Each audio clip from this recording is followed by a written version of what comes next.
name is Richard Vasquez Jr. I am a senior accounting major, criminal justice minor. I interned this summer with Ernst & Young, one of the big four accounting firms in the world. My internship specifically was in their forensic accounting practice, which is formerly known as Forensic and Integrity Services. I chose Nichols College because primarily I heard they had a good basketball program, and so being a basketball player, that drew me in right off the bat. And then secondly, I knew I didn't want to go to a big school. I really wanted to go to a small school where I can get a one-on-one connection with my professors and kind of expand my network and make sure that I set myself up for a successful future. So class size, sport-wise, as well as the amazing faculty that they have here on campus definitely is what drew me to Nichols.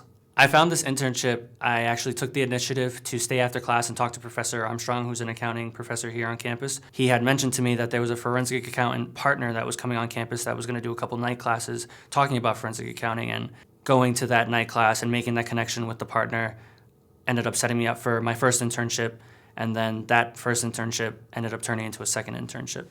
If you're thinking about doing an internship, I would 100% advise you to do one. You know, you can learn a lot about your field and major in the classroom, but I don't think you get the full grasp of it until you go out into the workforce of whatever your major or job is. Getting that hands-on experience is second to none, and it would only clear your mind as to what you want to do going into the future, because it may not be something that you want to, but then it may open your eyes into something else. So taking that opportunity to go do an internship, I would 100% agree with. Advice that I would have for people applying for internships would be to be sure to show your professionalism as well as your personality, make sure that shows through as well.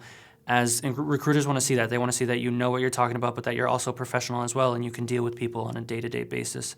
And then lastly, I would just show your strengths. Make sure that they know what you're good at and what you can provide for the company. Skills that I learned at Nichols that helped me in my internship this past summer were doing presentations as well as working in groups.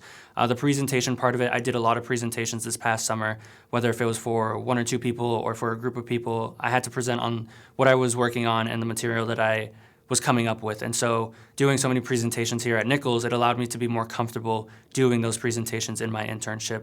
And then the second part of that would be working in groups. Working in a Big Four company or really any accounting firm, you're going to be working in groups, whether they're small groups or big groups. And so learning how to effectively communicate in your groups and being able to get the job done within your team and making sure everyone's on task, doing that at Nichols definitely set me up for success in my internship. The main takeaway that I took from my internship this past summer was to make sure that when doing your work that it is neat, detailed, and clear. The main purpose of your work is you want to make sure that if you were to leave the project, that somebody else could pick up right where you left off. You don't want there to be a stutter in the work. You don't want there to be a hiccup, because that hiccup costs time, and in the business world, time is money. And so you need to make sure that your work is clear so that anybody else can pick it up and take off right where you left off. After completing 2 internships with Ernst & Young, I was offered a full-time position in their forensic accounting practice. During these 2 internships, I was really able to hone in and poke around to see what it is that I really wanted to do. I'm very excited to accept my offer, but regardless of the offer, I still gain valuable knowledge that will stick with me for the rest of my career.